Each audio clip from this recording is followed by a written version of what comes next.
Our entire culture, and again, this traverses both of my businesses, but the entire culture is that we want to show that appreciation.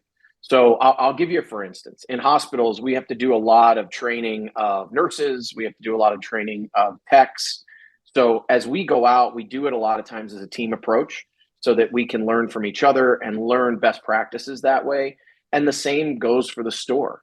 When I'm in the store interacting with customers, I can then see our team interact the exact same way as I do with the customers. And it's not to say that the way I'm doing it is the only way or the right way to do it, but that proven track record of success is what we're focusing on.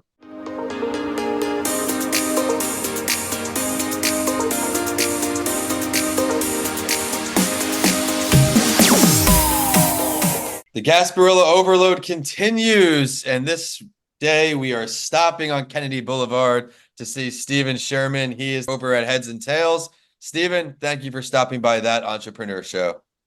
Thanks, Vincent. I appreciate it. If you haven't been to his store, be sure to check it out. It's all the game day stuff you need for all the Tampa sports teams. Stephen and I met a little unorthodox for me. I had a little taste of the modeling world, wearing some of his clothes on here in St. Pete, Channel 10 News. Had a great time. Big shout out to Mary Lou as well over there. They do a lot of great stuff, but Stephen, you could say it better than me. Talk about Heads and Tails.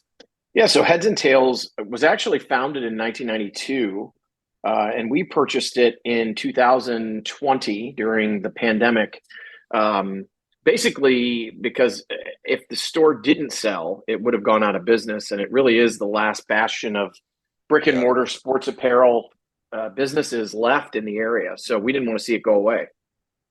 And you've turned it into something quite large. I know now we were just talking behind the scenes when we're recording this, the Bucks have a home playoff game.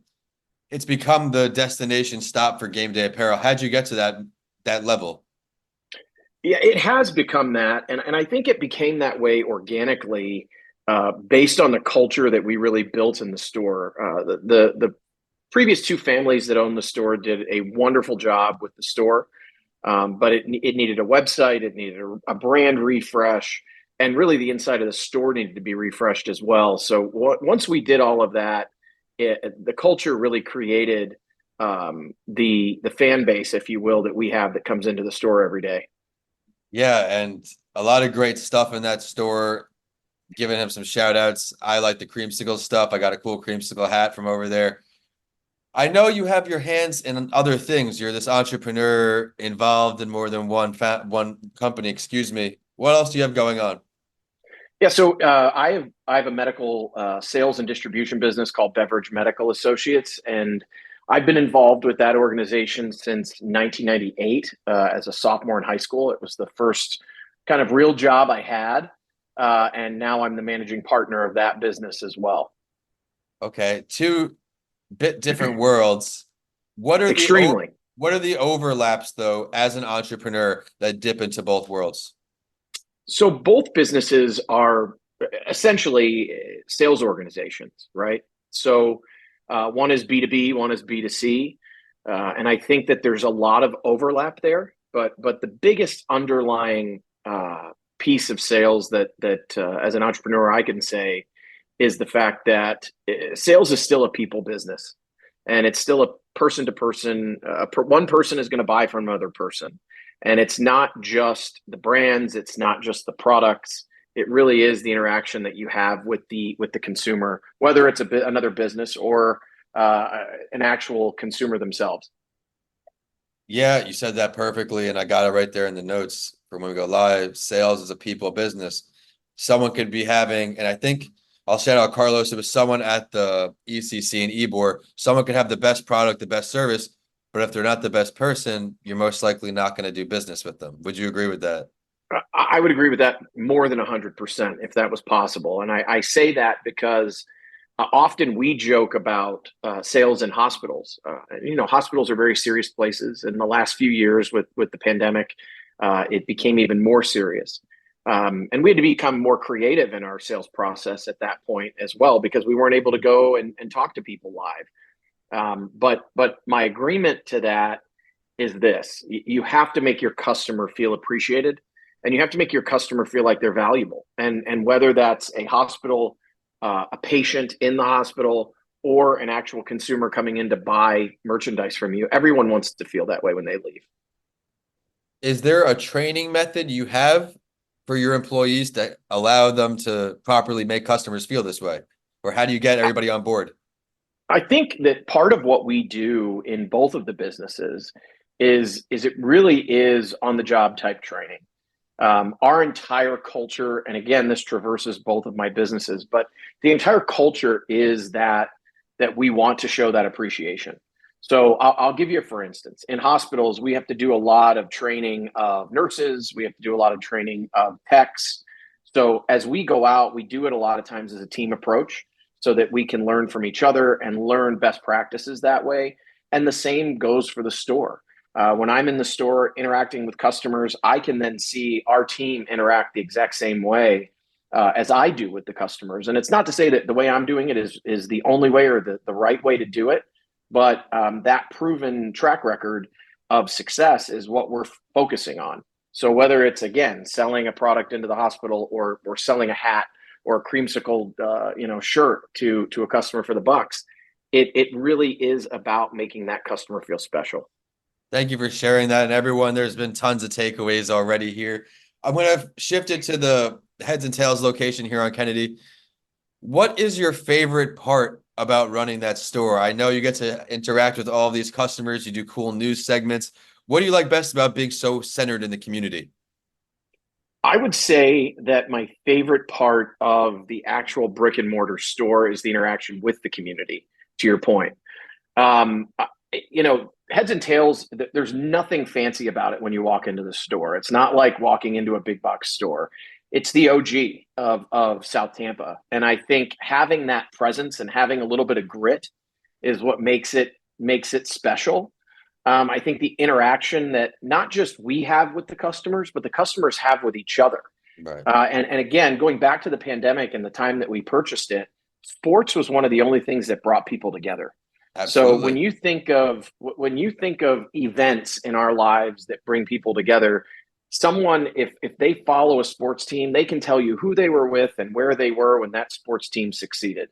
If they're involved in other activities, those types of memories aren't always seminal memories that are in our minds. And So that aspect of it is probably my favorite. I love it. And we had the Bucks win the Super Bowl during the pandemic. I mean, it was probably a weaker turnout for the parade, but the involvement there. Do you have any takeaways from having the store at that time? Yeah, so we were learning and drinking from a fire hose at that point. The supply chain was completely awry and a mess. And what we had to learn how to do was sell what we have, right? And I use that term in our medical business all the time. You can only sell what you have in your bag. And if you don't have it in your bag, you can't sell it. So you have to figure out a creative way to sell the product. So when we were dealing with all of the supply chain backlogs during that time, we got creative and worked with local vendors. We got creative and bought whatever we could buy. And people at that point were so excited to have something in their lives that was exciting Yeah. that they were coming in, and literally we closed Super Bowl Sunday 2 hours early because we had not a single item left in the store. Good problem to have. It was. But the biggest takeaway for me was if we were able to deliver under those conditions, there's no way that we can't deliver under quote unquote normal supply chain conditions, which we're seeing now. And the fruits of our labor back then have really paid off 3 years, a little over 3 years later. Yeah, it's great to see. I wish you all the more success. I can't wait to witness more. But now Thank you. you've had all this experience in the entrepreneurial world. What is one major lesson or something you could pay back to our audience, whether it's new entrepreneurs or it's something that you've learned scaling your business? What's a big lesson learned? So, a lesson I learned, I'm going to share two with you. One, and this came from my business partner and mentor, and that is that you have to surround yourself with people that are smarter than yourself and not be intimidated by that. So, as an entrepreneur, you're going to know a lot about a lot of different things. Yeah. And I don't mean, and I mean to say you're going to know a lot about a lot of different things, not a little about a lot of things. But Right. there are going to be even more things that you don't know anything about. And you have to focus on working with the people that do know something about it. And an example of that for me is social media. I'm 41 years old, almost 42. I did not grow up with a device in my hand. So I am entrusting an organization that knows better than me what to do with that aspect of our business. And as we grow, the same thing is going to be said for search engine optimization and our online presence and creating a larger online presence as well. The second piece of advice I would give is this, get up early. Whether you get up early or you stay up late, it doesn't matter what it is. For me, it's get up early. If I can get Likewise. things done before everyone else, I feel like I'm one step ahead as the day goes forward. I also don't feel like I'm trying to play catch up all of the time. So that hour for me between 5 a.m. and 6 a.m. or 5 and 6:30 in the morning is my time. I don't have to share that with another single human being in my house, in my business, nothing. I can get stuff done without any distractions and start the day again one step ahead. And that's a great thing, because what we end up encountering throughout the day, and a lot of it has to do with technology, is we get distracted by everything and everyone. So being able to focus that time and block that time makes a huge difference. Very well put. I'm the same way. I'm a morning guy. I do my gym in the morning and I get all of these tasks done with no distractions. That's why in my really before the burnout days of entrepreneurship, right, where Saturdays and Sundays were my best work days because there was no distractions. There was no emails coming in. I have my set structure, my tasks for the day, and I'm going to get them done because there's nothing going to pull me away.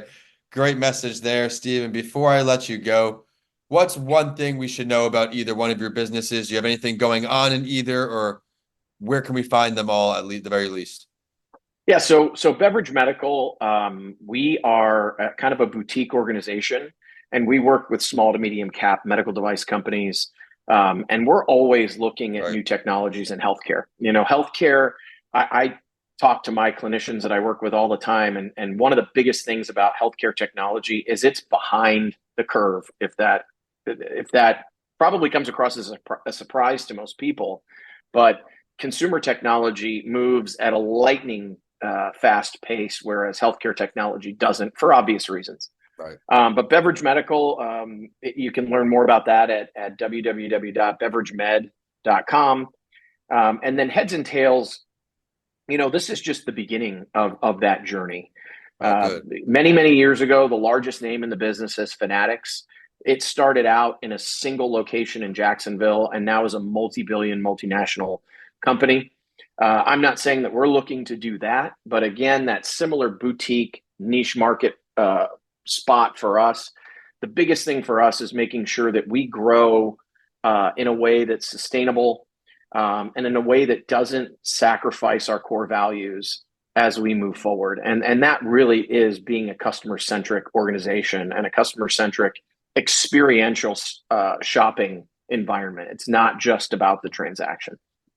I appreciate you sharing all that. Everyone, be sure to go check out all they have to offer, both companies up to big things.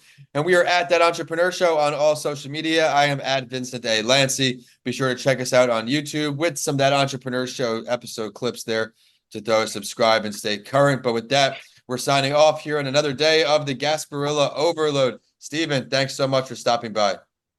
Thanks, Vincent. Appreciate it.